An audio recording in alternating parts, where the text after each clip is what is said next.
আসসালামু আলাইকুম। আজকের এই আলোচনায় আমরা ইসলামের অন্যতম এক ভিত্তিগ্রন্থ সহিহ আল বুখারি থেকে পারিবারিক দায়িত্ব নিয়ে কিছু অসাধারণ শিক্ষা জানব। চলুন একসাথে দেখি কিভাবে আমাদের প্রতিদিনকার সাধারণ কাজগুলো ও গভীর বিশ্বাসের একটা অংশ হয়ে উঠতে পারে।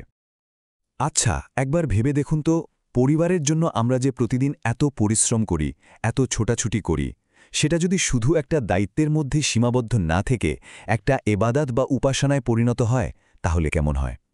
ঠিক এই অসাধারণ ধারণাটা নিয়েই আমরা আজকে কথা বলবো। আসলে সহিহ আল বুখারি শুধু একটা ধর্মগ্রন্থই নয়, এটা আমাদের দৈনন্দিন জীবনযাপনের জন্য একটা বাস্তবসম্মত গাইডলাইন। জীবনের ছোট থেকে শুরু করে বড় সব বিষয়ে এখানে এমন কিছু নির্দেশনা আছে যা আমাদের আজকের আলোচনার মূল ভিত্তি তৈরি করবে। তো এই পুরো ধারণার পেছনে মূল জিনিসটা কি? মূল ব্যাপারটা হলো ইসলামের একটা মৌলিক স্তম্ভ, আর তা হলো নিয়ত, মানে আমাদের উদ্দেশ্য। যে কোনো কাজের পুরস্কার নির্ভর করে সেটার পেছনের উদ্দেশ্যের উপর।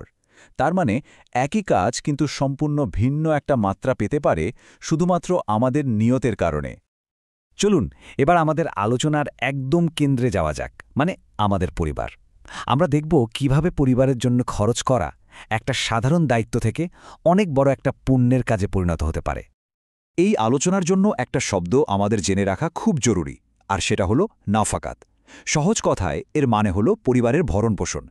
কিন্তু এটা শুধু একটা আর্থিক দায়িত্বই না। ইসলামে এটাকে এমন একটা গুরুত্বপূর্ণ কর্তব্য হিসেবে দেখা হয় যার একটা গভীর আধ্যাত্মিক তাৎপর্য কিন্তু রয়েছে। আর এখানেই কিন্তু আসল চমকটা। একটা হাদিসে একদম পরিষ্কার করে বলা হয়েছে, যদি কেউ শুধুমাত্র আল্লাহকে খুশি করার জন্য তার পরিবারের পেছনে খরচ করে, তাহলে তার সেই সাধারণ খরচটাও সদকা বা দানের সমান হয়ে যায়। একবার ভাবুন তো, আমাদের দৈনন্দিন জীবনের জন্য এটা কত বড় একটা ব্যাপার। তার মানে পুরো বিষয়টাই হলো আমাদের মানসিকতার একটা পরিবর্তন। একদিকে আমরা এটাকে সামাজিক বা আইনি দায়িত্ব হিসেবে দেখতে পারি, আবার অন্যদিকে ঠিক একই কাজকে ইবাদাত হিসেবেও গণ্য করতে পারি।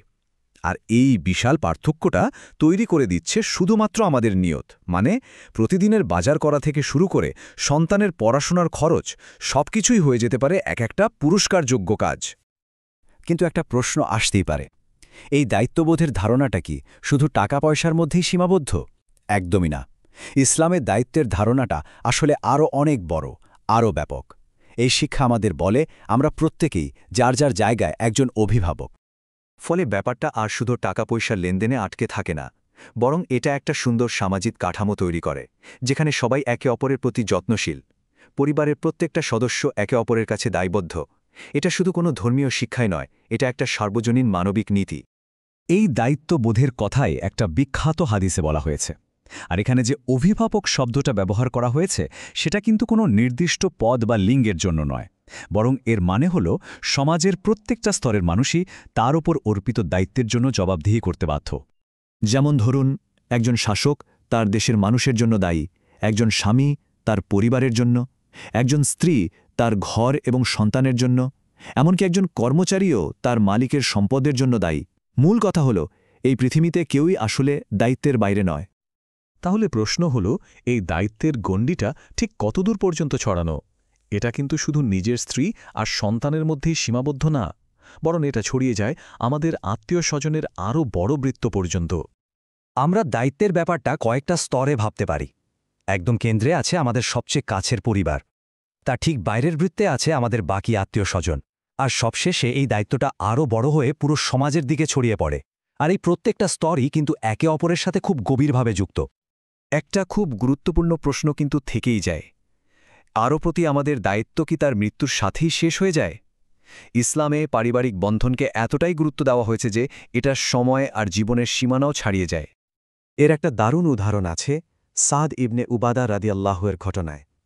তার মা মারা যাওয়ার পর তিনি নবীর কাছে এসে জিজ্ঞেস করেছিলেন যে তিনি যদি মায়ের জন্য কিছু সাদকা করেন, সেটা কি তার মায়ের কোনো উপকারে আসবে?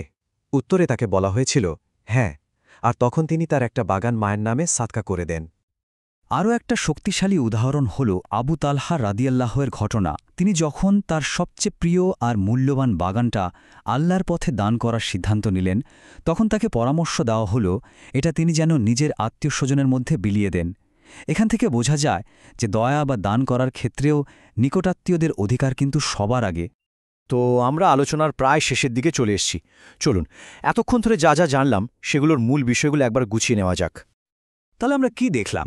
সহিহ আল বুখারীর এই শিক্ষাগুলো পারিবারিক দায়িত্বকে কখনোই একটা বোঝা হিসেবে দেখে না, বরং এটাকে সৃষ্টার কাছাকাছি যাওয়ার আধ্যাত্মিক উন্নতির একটা অসাধারণ সুযোগ হিসেবে তুলে ধরে।